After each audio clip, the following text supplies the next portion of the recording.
Let me show you how to make this super easy and deliciously cheesy air fryer omelet. No flipping, no mess. And I have got to say, I was genuinely surprised at how perfectly the air fryer nailed it.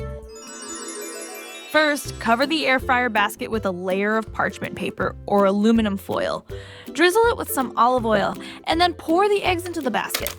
I don't even mix the eggs first. I just pour them straight into the air fryer basket. Sprinkle the eggs with some salt to taste and a generous amount of freshly ground black pepper. And if you have it, add a bit of onion powder for extra flavor. Then chop up about 4 to 5 small cherry tomatoes.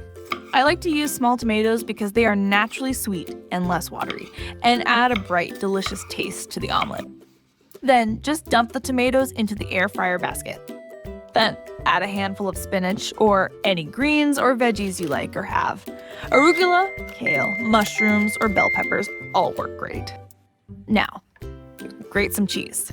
Cheddar, mozzarella, or whatever you have on hand. Any melty cheese will work perfectly.